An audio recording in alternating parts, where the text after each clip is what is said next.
Hey, well, what's up, guys? Welcome back to The Collision. Daniel here, and you have to bear with me. I am incredibly sick right now.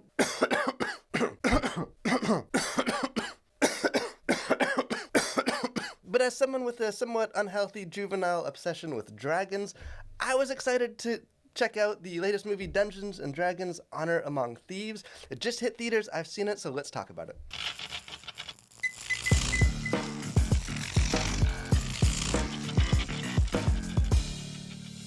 So before we begin our quest, probably need to address the big fire-breathing red dragon in the room, and that is the brand name Dungeons and Dragons.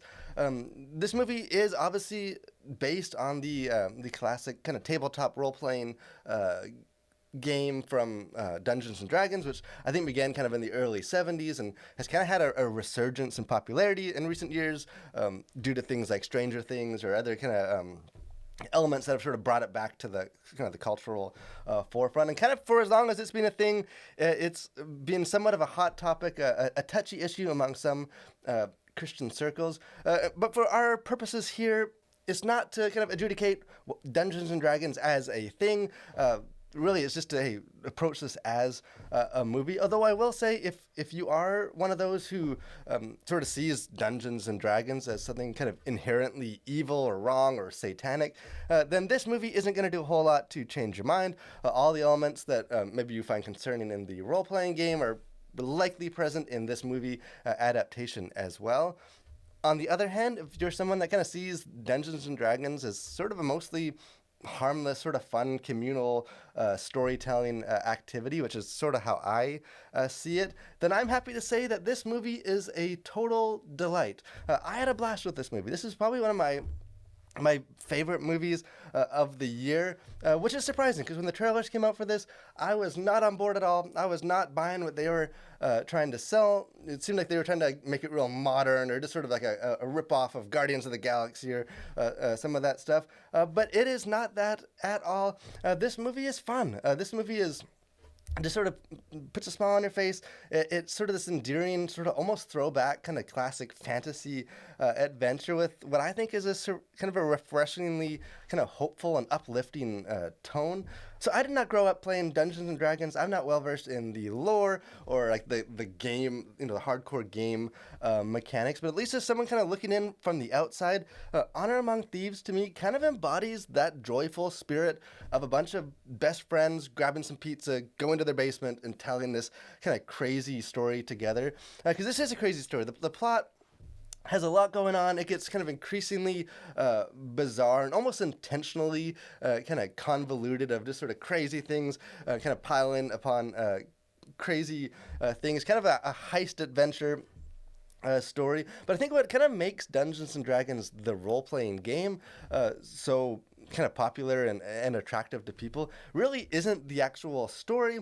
It's the characters. It's the kind of the chance to create these sort of fun characters and just sort of spend time with those characters, kind of letting the crazy plot just sort of be the backdrop to those sort of character interactions. And kind of true to that spirit, this movie is very much a character-centric story. Although there is spectacle and there's crazy adventure action scenes which are exciting and which are inventive, and you have all of those sort of elements of a blockbuster.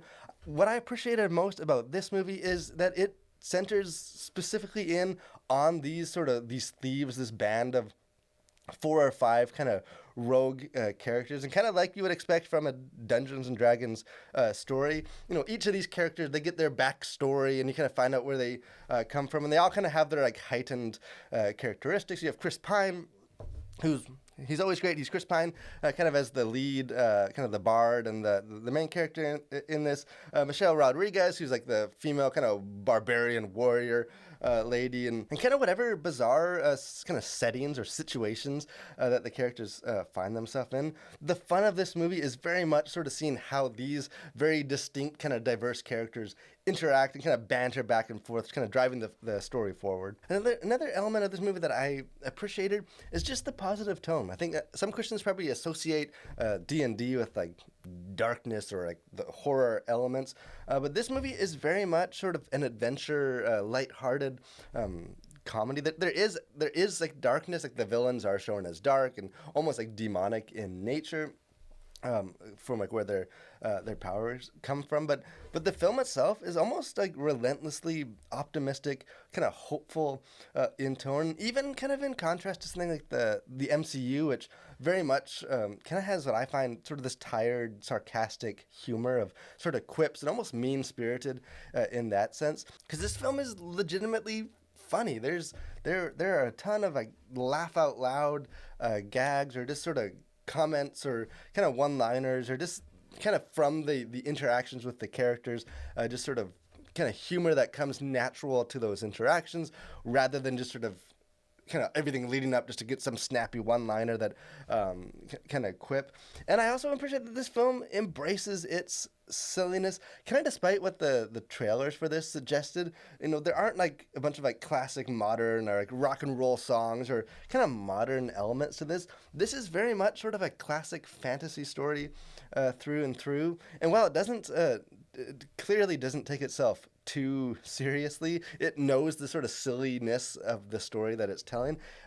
It also doesn't sort of devolve into like a self-parody or like almost like mocking its source material, almost like I felt like the latest Thor: Love and Thunder kind of did, where it almost seemed like ashamed of the silly story that it was telling. This is very much sort of a loving letter to this sort of D&D and the storytelling, while also recognizing that it's super geeky and super convoluted, and it's just sort of having fun with itself all throughout.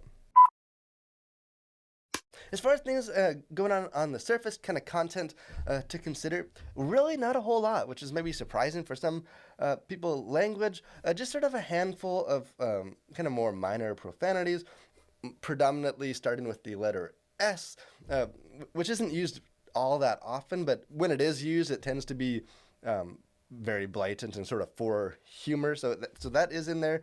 Sexuality, nothing except there's one scene that could be considered slightly suggestive, where a kind of a warrior woman is holding one of the other characters through like a portal in the ground and sort of holding his legs into this portal, and sort of some other characters pass by and look at from a distance, and all they see is the character, and like the guy's legs are coming up from like the ground. You know, it's assumed that they probably are attributing some kind of sexual activity to the moment. But really, the scene doesn't. They don't kind of drag that on too far. It's not like they don't play it in a very like over the top suggestive way. It's just sort of a kind of a quick moment, and they move on. And really, other than that, no kind of sexuality. In this violence, not a whole lot of violence. Characters die, characters are killed. It's a fantasy kind of adventure, but no blood. Like I think the worst is maybe a character gets his head chopped off, but very much like the Star Wars mode of like is in the distance and he has a helmet and you sort of see the helmet detached from the body, but there's not like splurts of blood or anything like that. And maybe which maybe for some of you might be the biggest one, and that is this. As expected, magic plays a prominent role in this story, and it is used both by the good and the bad characters. I know from experience doing these reviews that magic can be a very touchy subject for some Christians. I do think if there is a distinction between how the magic is used, kind of the evil magic is very much clearly sort of has that like demonic aesthetic. It very is like black magic and kind of horrific in that way. Where the good characters, like the good sorcerers and stuff that use magic, tends to be more like almost like a magician trick. The power is just sort of coming from the magic of the world, but it's not. It's not portrayed as though they're like commuting with evil spirits to do these magic. So again, I think however you feel about that, just be aware that there is very much all throughout the story characters using magic and magic kind of in the world. As far as themes, kind of things going on beneath the surface of this, kind of with the same as the role-playing D&D game, this movie is really all about collaboration and teamwork. Each of the characters has sort of their strengths and their weaknesses, and kind of as the story progresses, each plays an important kind of role in helping to accomplish the mission. What I liked about the way that this film handled that is that it doesn't minimize any of the characters. For example, like Chris Pine's character Egan, he obviously he's not a fighter. He lacks like the the physical strength or the combat skills of someone like Holga, who's the barbarian woman, Michelle Rodriguez's character. I think maybe in like the hands of other storytellers, there's definitely potential in that sort of dynamic to sort of emasculate Chris Pine's character, or just like, to keep kind of make him into just a bumbling buffoon or like a joke in order to elevate sort of the strength of this woman, female character. Again, I think the Thor: Love and Thunder kind of did that, where they had to make Thor decrease so the other characters could increase. But this film doesn't ever do that.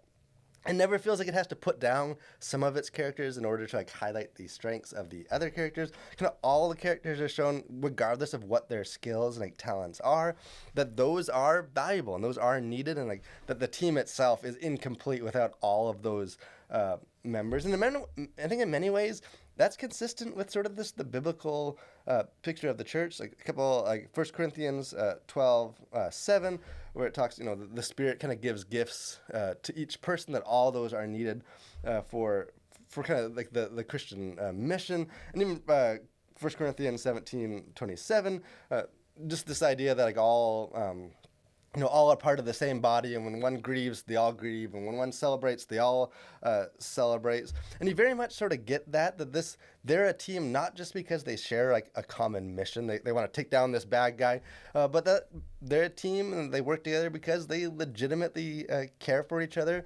And kind of one of maybe the more like emotional or like touching scenes in this movie is sort of when like they're at things aren't going well for the crew and they're about to give up and surrender. And like kind of what gets them back on track is not sort of this like a big rah speech of we need to make, we need to change, we need to save people. It's actually that the characters just sort of take turns almost confessing their own weaknesses and like their brokenness, and like it's just sort of this, there's like more heartfelt of like, we're imperfect, we need each other. Which again, I think obviously Honor Among Thieves is not like a Sunday morning Bible study by any means, but it does in that sense sort of echo and like reflect, I think, some like biblical sort of view of like what the church is intended to be. Maybe another theme, which has been kind of interesting because it's been a theme that I think has been recurrent through a lot of recent like big blockbusters like Top Gun Maverick and Avatar Way of Water. And that's just the theme of family, and specifically kind of the role of a father. What makes a good father? What's the role of a father? So in this film, Chris Pine's character, Edgin, is sort of estranged from his daughter. And he's sort of spent time in prison, and they've just sort of grown apart, and kind of what motivates their mission is that she is currently being kept sort of in the keepings of their enemy, a guy that betrayed them, and so they're trying to rob this guy, but primarily they're trying to rescue this daughter and kind of rekindle that relationship. And it's interesting to see sort of the character arc of Chris Pine's character, because although his mission remains the same kind of all throughout, of just he wants to be a father, he wants to be a good father, he wants his daughter back, kind of how he understands that changes drastically throughout the film. He kind of at the beginning of the film very much blaming everyone but himself. It's sort of this the world's against him, and things have gone wrong, and he just wants to get it back, and he's been betrayed and he's been hurt, and kind of throughout the process begins to sort of turn his eyes more internally, and kind of leading to what I think is a great scene of just him confessing that, hey, I've been a bad father,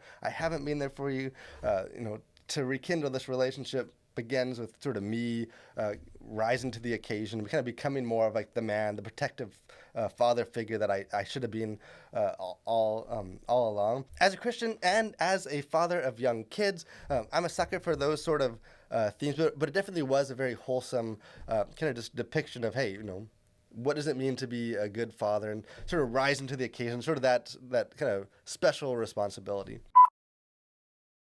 So in the end, I think your enjoyment of this film will probably depend largely on your mindset going into the theater. I think maybe the Dungeons and Dragons like brand and like IP might be too menacing of a gatekeeper for some Christians to get into, and hey, if that's not your thing, then maybe this movie is not going to be for you. But I think on the other hand, maybe even surprisingly, I do think there's a lot in this movie for Christians to appreciate. Yes, there's definitely like magic and sorcery and kind of fantasy elements that are obviously not, the fantasy world is not consistent with the real kind of biblical worldview. But really, all those elements are just sort of the backdrop for this story of these characters and kind of this uplifting kind of message of teamwork and coming together, which I think as Christians there is stuff in there to appreciate. So again, it may not be a movie for everyone, but at least for me, I highly enjoyed this film. But hey, let me know if you guys have seen this movie, if you or if you have more questions about some of the stuff in the movie. Jump into the comment section. We'd love to have that conversation with you guys. And if you haven't done so, encourage you subscribe to our channel, become a Collider. We've got a lot of other movie reviews and live streams and other fun stuff. Would love to have you be a part of that. But thanks for watching, guys. Stay safe and continue to collide with your world for Christ.